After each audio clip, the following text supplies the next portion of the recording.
Yo, what's up, ladies? This is Alex for Mindful Attraction 2.0. And in today's video, we're going to be talking about the 6 traits that explain why men act interested and suddenly pull away. These are the traits that not immediately, but could suddenly turn men off if they see it in you, all right? So get ready because you might see these traits in you, maybe not at a high degree, but at a subtle level. But either way, even if it's on a subtle level, it still has an effect in the way your interactions with men go. And we're gonna get started, all right? So for those who want also one-on-one coaching, who want to work with me, who want dating advice, life advice, pretty much almost any kind of advice. I usually don't like to tell people I give life advice and life coaching because it's not good marketing. But yeah, I pretty much do that. I just don't tell people that much. All right. Also, if you guys want to go attend my seminar in New York City, just go to mindfulattraction.org/in-game coaching. You guys can see the link below. And for those who want a seminar, I'm going to be planning a seminar in LA. Hopefully in LA, sometime in August.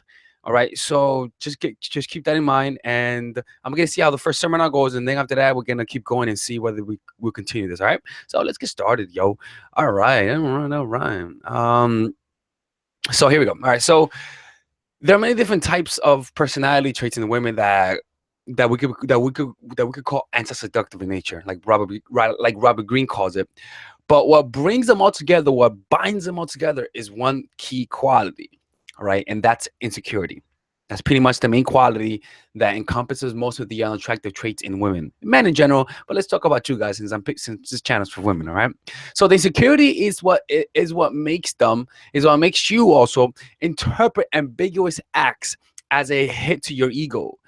He may actually be playing with you, he may be flirting with you, but because of your own insecurity, you're very tense. You can't take things lightly. Nobody can play around with you because you're so insecure.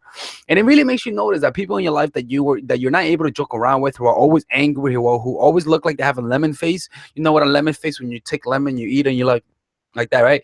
It really makes you have compassion, because in reality, it's just insecurity. They can't be playful with you and also with themselves. So these kinds of people have a defensive personality trait, and they are ready to become the victim. They're always the victim because everything they hit on their ego, because they're so much in pain. Now, it's easy said and done, because women who have these kind of personality traits, especially in yourself, it's very difficult for you to see in yourself, because our minds and our egos only allows us to see the parts we want to see, the good parts, right? So I'm gonna show you, these are the traits that in you, that if you find yourself with these traits, I'm gonna give you solutions. So I'm not just gonna shit on you, right? But I'm gonna show you simple tactics that you guys can use to fix this. All right, so let's get started. All right. So the first one is, like Robert Greene calls it, the brute. All right. The man or woman who has no patience. They want to speed the seduction up, and in this case, you want to speed and get ready and get right into the relationship. You want to introduce the parent. You want to talk about kids already. That shit fucking scary, man. When I hear that, they're only focused. The issue is that when you do this, when you're always consistently trying to get into a relationship fast, you're only focusing on your own needs and wants. See, you're not able to wait. You will always overreact, because underneath the impatience, your desire for a relationship, your desire to find that fantasy, is a sense of inferiority, that if you don't get it, you won't fulfill, and you won't become the person who you want to become, the person who is worthy of a relationship, the person who walks around alone. That walks around without somebody. You don't want to become that person, allegedly. At least you think that becoming that person is a nightmare, but in reality, it isn't. Sorry, I'm trying to turn on the cooler here. Turn on, man. Shit. All right. So it's much better to show patience in most things in our life, but particularly in relationships. It's much better to show patience, or better yet, the illusion that you're trying to resist them. This is very, very attractive to a man, because it shows that he has a sexual allure. But when you're too impatient, right?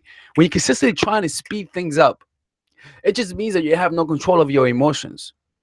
It means that you consistently reacting to life, consistently trying to put on your own agenda to things. You're trying to force things. You're not dynamic in nature, from the sense of You don't know how to be okay alone, and you don't know how to be okay with somebody. See, this is impatience will sabotage you. Your desire to finally find a man will sabotage you when you find a guy who would have stayed but didn't stay because of your own impatience. You're always trying to get into that relationship. You gotta slow the fuck down, motherfuckers. You gotta relax. You gotta breathe into the impatience. Now, what do I talk about? What do I say about impatience, right? If you find yourself impatient, like I always talk about, begin writing down the physical sensation of your impatience. The problem is not the thoughts and images, because the thoughts and images that's correlated to your impatience, the thoughts of I want a relationship, I want them now, I want this, I want that. In reality, is more of your desire to not feel the discomfort that your body is feeling, because impatience is more of a physical sensation than a mental projection. So it's much better to focus on the physical sensation. How? Well, guess what? Writing down your physical sensations. Remember what I told you guys? Slowly begin writing down the physical sensation of your experience. Whenever you feel the impatience to find the man, the impatience to make him yours, the impatience to get that text back, the impatience to see him again, you got to relax into it by going into the sensation rather than noticing the labels and mental judgment that you have of the emotions. Does that make sense? I'm not impatient, by the way. I struggle with this. You know, I'm only flesh and blood, man. There's some. This is actually my biggest weakness at times. All right. Number two, The Suffocator. This is straight from the Art of Seduction. Beautiful book. All right. So be careful with suffocators. Talk about yourself, girl. All right. Be careful with you being a suffocator, because they are trouble. All right. You will easily fall in love easily. You will use guilt to try to get them back. Right. Becoming the suffocator will fuck people up mentally, because you're consistently there. You consistently need their attention. And when they don't give you their attention, you act like the victim. That puts your partner in a defensive mode. See, you want to know if you are the suffocator? Want to know how? How easily you fall in love, how fast you fall in love. Falling in love takes time. So when you feel that somebody or that you love somebody very quickly, when somebody feels like you love them for no reason, even though it boosts their ego, they're gonna take a step back. It's just too much. And it isn't because of the person, but because of your own emotions, your lack of control of your emotions. You're consistently trying to find that happiness, and anything that gives you a promise of happiness, you grab onto it. It's like some animals, some like ducks. When a baby duckling loses its parent, what does a baby duckling do?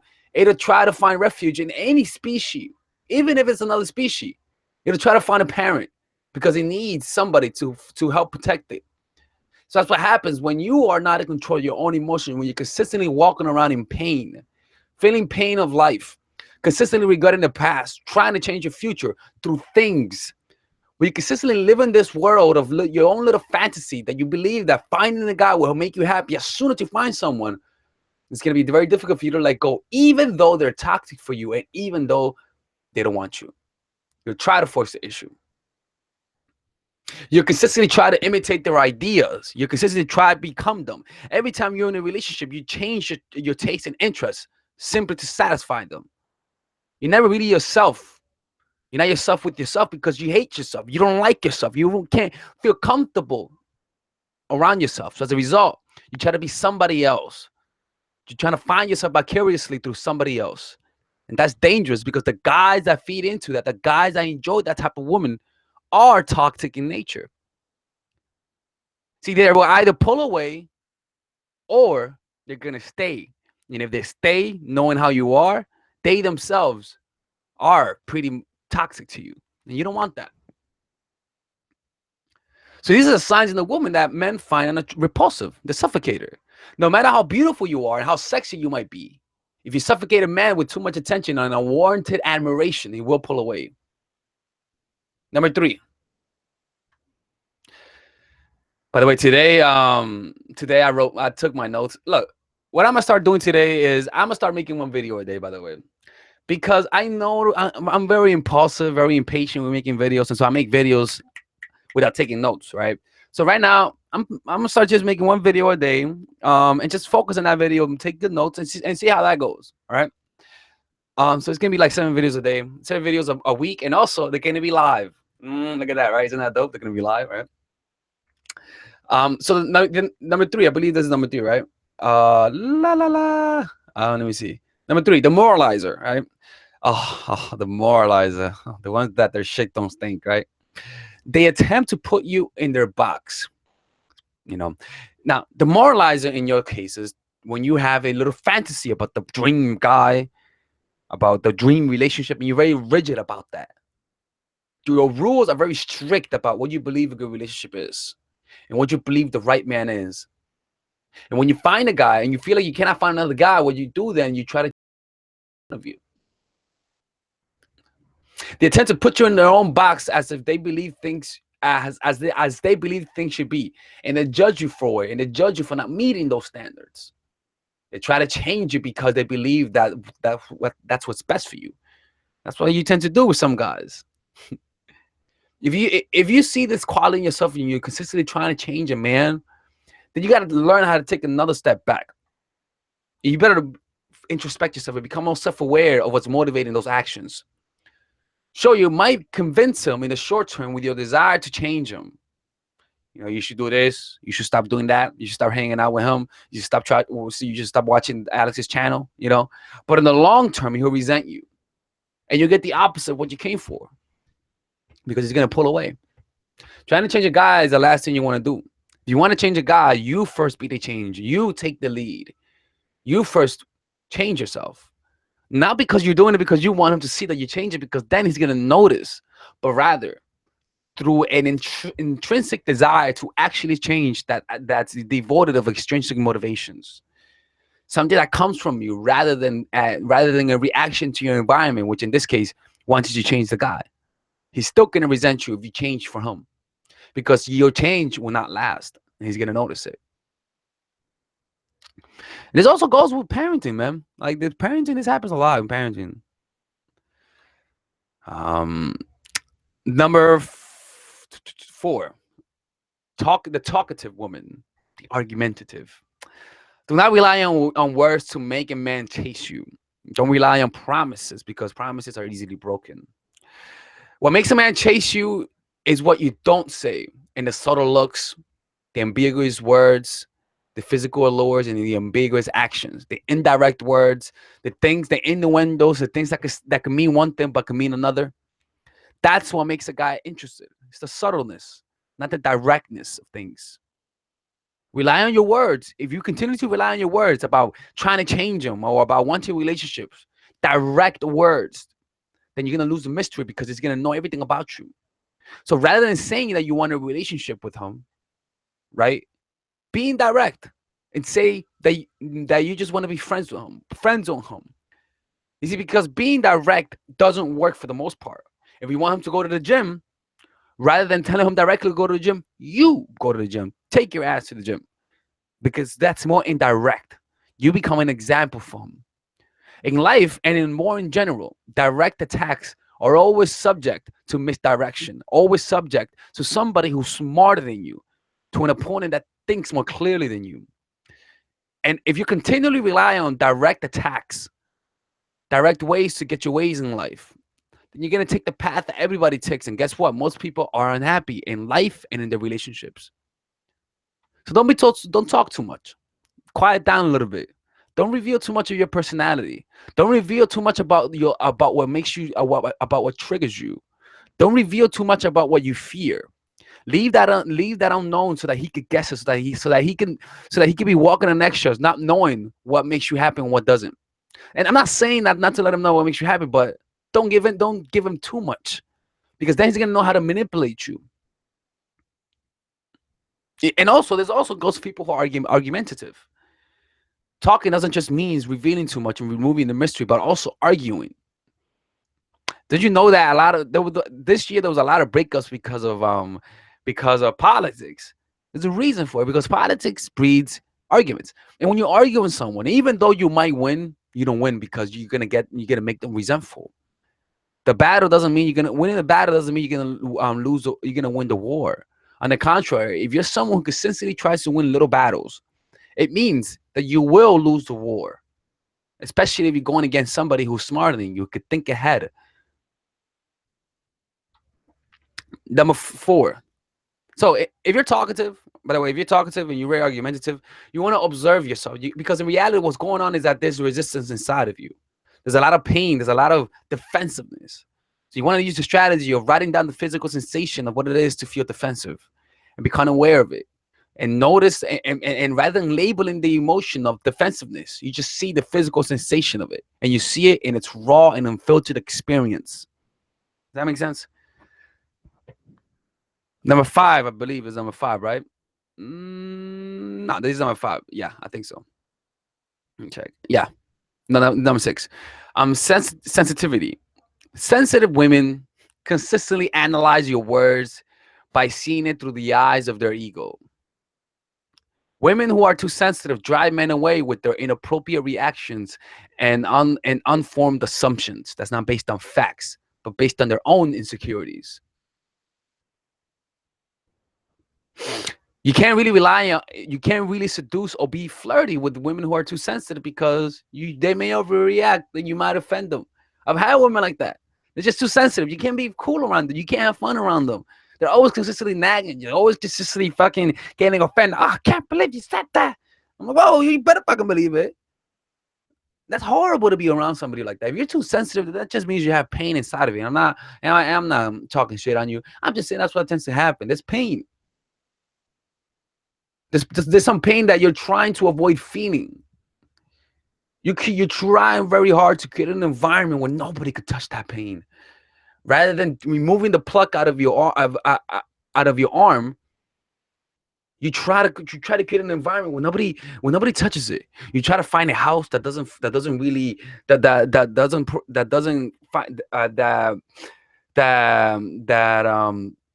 You try to find an environment that enables you to be protected, so that pain is not hurt.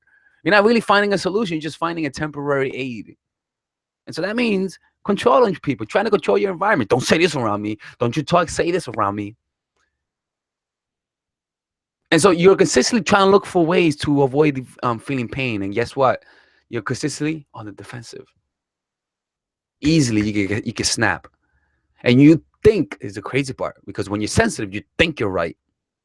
You think you're right, so you defend your position with great force. And that turns guys off. I'm like, yo, fuck you, man. I'm going somewhere else. I'm swiping right.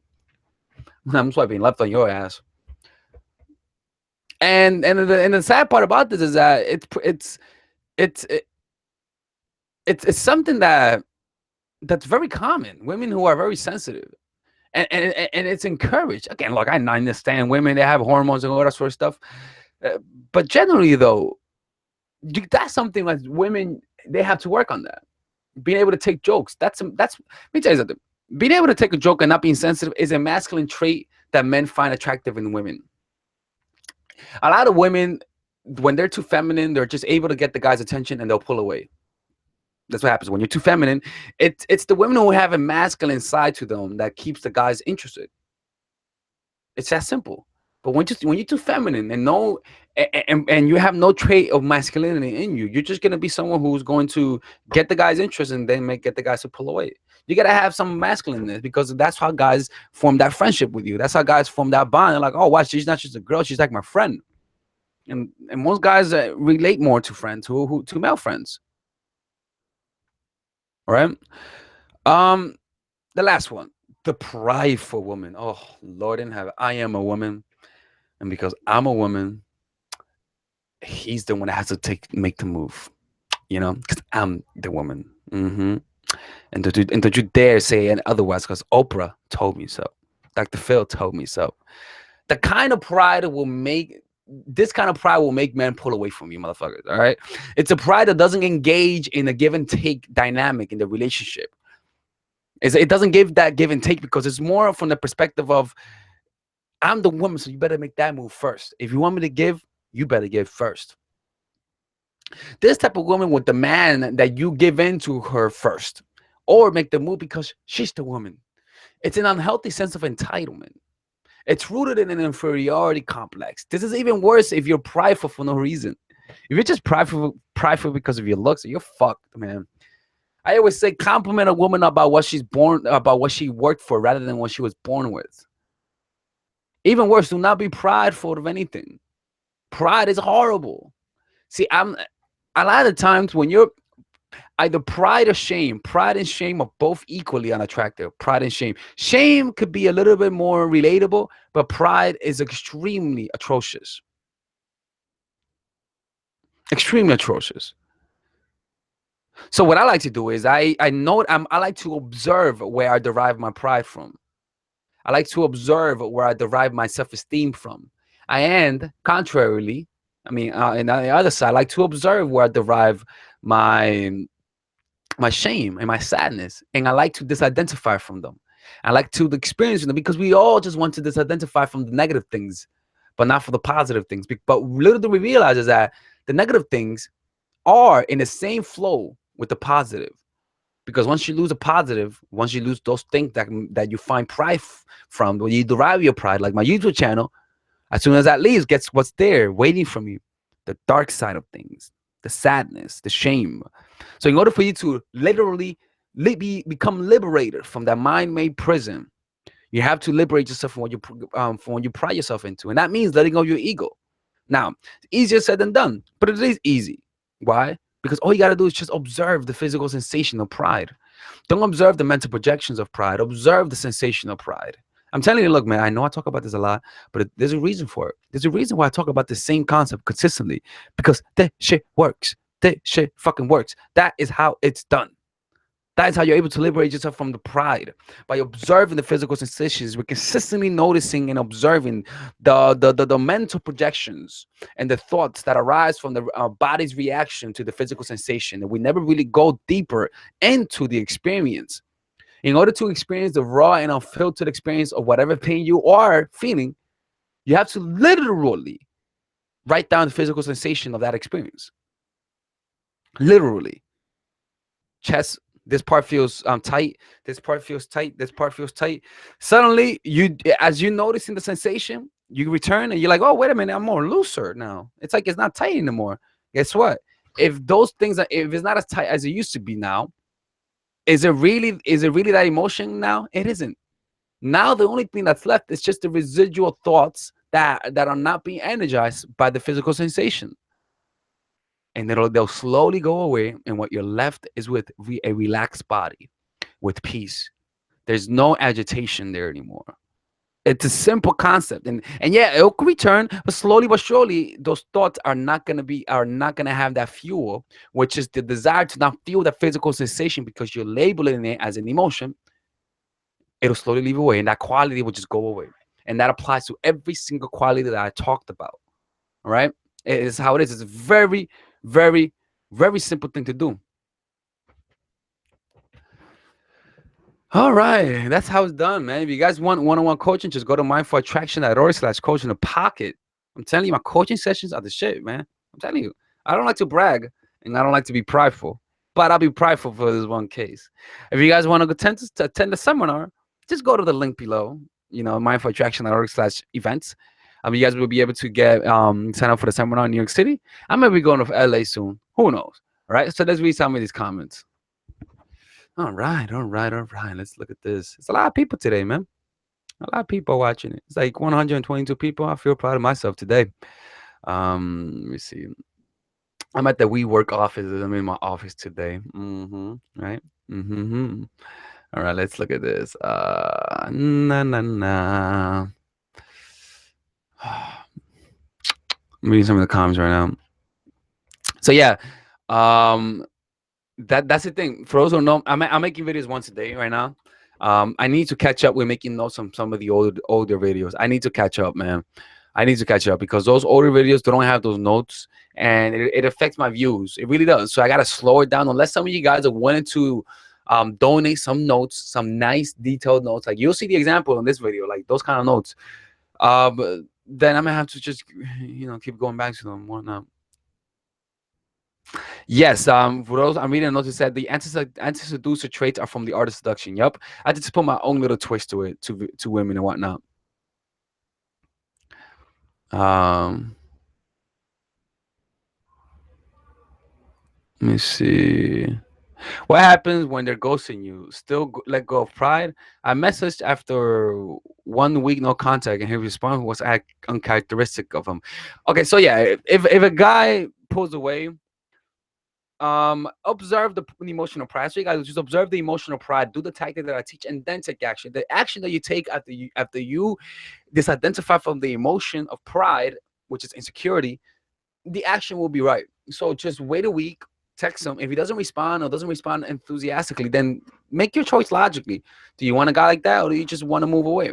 Do it. You should do it like that. You should just make your choice, but just make it with a clear mind. That's the thing. Do not let your emotions filter your experience.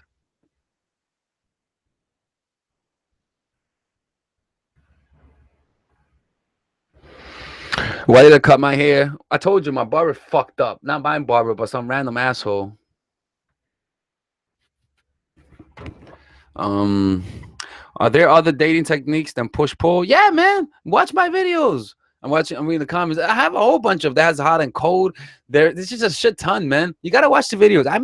Watch my first couple videos, man. I made a lot of videos. I made a lot of videos, motherfuckers. I make a lot of videos. You gotta just go watch them. This is like a year's worth of videos. Do you know? This is crazy. Do you know that my videos? I have more. I think I have more. I have out of all the dating coaches, I have the most videos. It's kind of fucking crazy. I was looking at it. I think I do. I have the most videos out of all the dating coaches, and the funny thing is, I've been around the least. It's just an obsession. I don't know why. Um, let me see. Let's see. I'm reading some of the comments right now. I'm looking up right now. Wow. Oh, by the way, I'm gonna be doing a live podcast, my live radio show, the Mindful Attraction podcast. I'm gonna be doing it tomorrow at 1 p.m. Tomorrow at 1 p.m. Eastern Standard Time. It's gonna be live. All right. So I'm gonna be going over chapter 5, I think, of Robert Greene's book. And so, and yeah, I'm gonna leave the link below actually of Spreaker, so you guys can sign up for my stream. 1 second. You guys gonna be able to check it out. It's gonna be dope, man. It's gonna be live on the radio. Alex from mindfulattraction.org. 1 second. I want that. I want my thing to be bigger, man. My Spreaker stuff. Not a lot of people are subscribed to it, but it breaks my heart.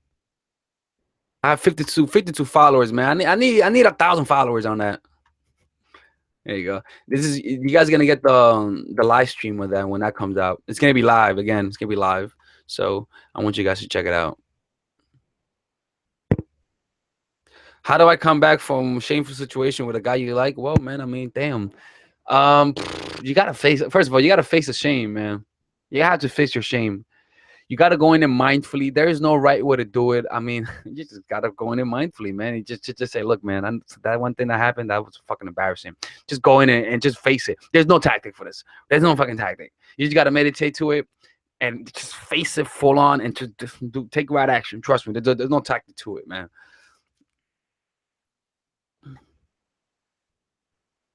Let me see. La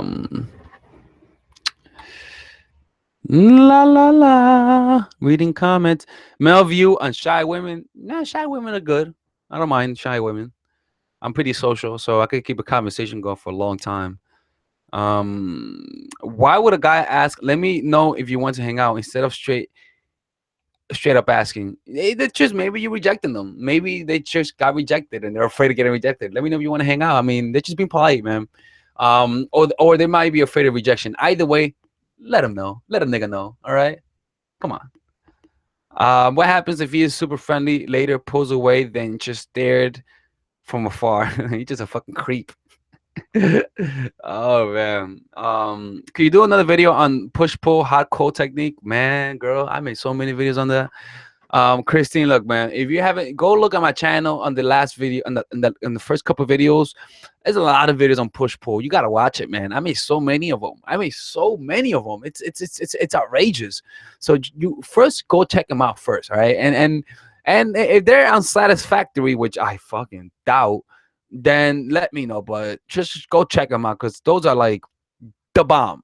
I like to say I hate it's like I hate to say that, but they're the shit. How do you stay so positive? I'm not positive, man. Have you seen my videos of what happens when videos get fucking when I record a video and some people tell me they don't hear it? Like, of course I'm not positive. What I like to do is I just know how to recover. I know how to recover when I get angry. I know how to recenter myself. That's all. That's all that is. I just know how to recenter myself. That doesn't mean I'm positive all the time. Trust me, man. Like I could get pretty fucking negative, downright negative at times. But it's all about being able to catch yourself being crazy and shit, right? And return to your breath, return to the present moment. And that's pretty much how I do it. Again, people say a lot of people think that I'm like a super positive, jolly person, right? No, motherfuckers, man. Like I get angry sometimes. I get sensitive sometimes. I get pissed off sometimes. I send messages. I'm like, yo, fuck you. I saw that comment. Like, and the thing is that you don't wanna be known as someone who's always positive, who's always happy, because then that's your reputation. Then you want to live up. Then you gotta live up to that. Then you gotta people are expecting you to be positive, so you can't really be yourself. You can't really snap on people, if like especially if you teach spirituality. So that's why I try to be as translucent and as transparent and as unfiltered as possible, so that nobody can use that standard on me. So nobody can say that, "Do you teach spirituality?" Man, nah, fuck you, suck my dick, man. Like I get angry too, man. Shit. Like it's a horrible position to be in. Trust me. I used to be a Bible teacher and an evangelist, and a lot of people use that to try to control you, to try to use guilt, and that's because you put too much of a higher standard on yourself, and that's dangerous. You don't want to do that because people can use that to control you.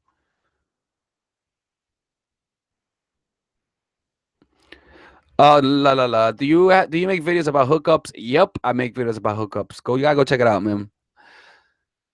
Let me see. Let me see.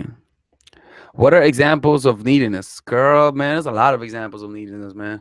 I think I made a video of signs that you're a needy woman. Go check that video out. I'm gonna just be sending you guys to videos, sending you guys to videos, man. Do you do field work with your clients? Yep. I meet them in person sometimes. I actually do the date. I do dating critique where I don't advertise this a lot, right? Maybe I should, but where a woman will record her audio date or the conversation with her guy, and I critique her and I let her know what she did right. I let her know what she did wrong. I let her know what she could have improved verbally. I let her know what she could have done, what she could have said. I let her know about what she was projecting through me listening on the date. That's actually one of the coolest things I'm able to do. It's not cheap though, because it's not because it's like I gotta read and analyze it, right? But it's actually a fun service. It's more custom made depending on the situation and whatnot. What do guys think about virgin girls? Oh, I don't know, man. That's a lot. Some guys like it. Personally, I rather go with the more experienced girls, man. I'm not looking for a wife.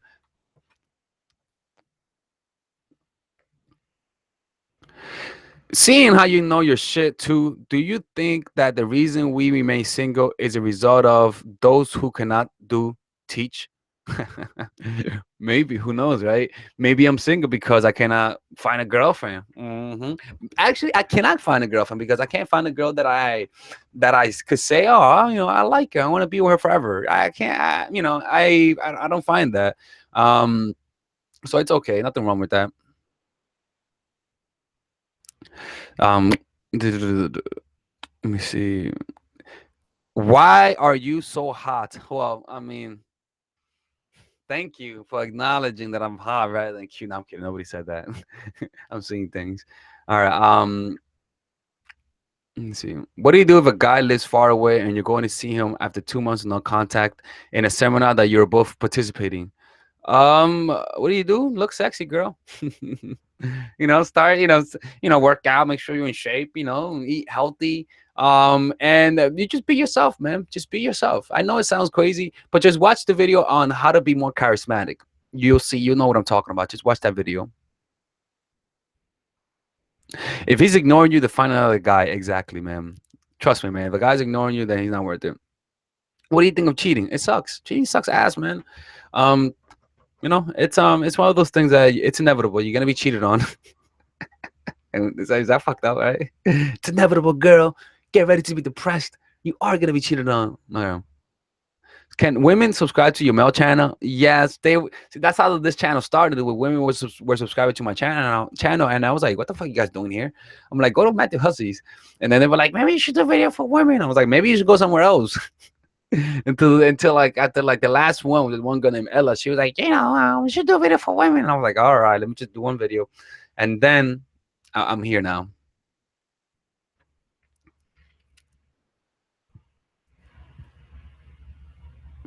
Anyways, lady, I gotta bounce right now. I gotta finish some stuff. Um, I'll be back tomorrow at 12, and then after that, I'm going to be doing a live radio stream on Spreaker.com. I'm gonna leave the link below. Bam, right here, boom, right. It's gonna be live. Subscribe so that you can get. It's gonna be like a little radio show. I'm gonna start on this channel, and then I'm gonna transfer over to the other channel, right? And it's gonna be awesome. I'm trying to make it a routine. Not that I have this thing, this office, the phone booth, right? It's not the office, but I'm gonna get it tomorrow. Not that I have this phone booth, not phone booth, but this venue. I'm able to do this, all right. And hopefully you guys could benefit from it. It costs me some money, man. It's 550 a month, but it's for you guys, and I do this for you guys, and I always try to give you guys the best content possible for you guys. And even though it's more of an experiment, and I may lose money on this, to be perfectly honest with you, but I'm just trying to be more productive for your sake. I'm just trying to put out more content and try to be more consistent, and that's why I'm trying to be more organized, to be honest with you. So what I'm trying to do right now is trying to make one video a day, so that I could write the proper notes, the proper thumbnails, and it's just more organized, or you know what I'm saying. And so yeah, man. Anyways, this is Alex from mindfulattraction.org. Have a good day, and bye bye.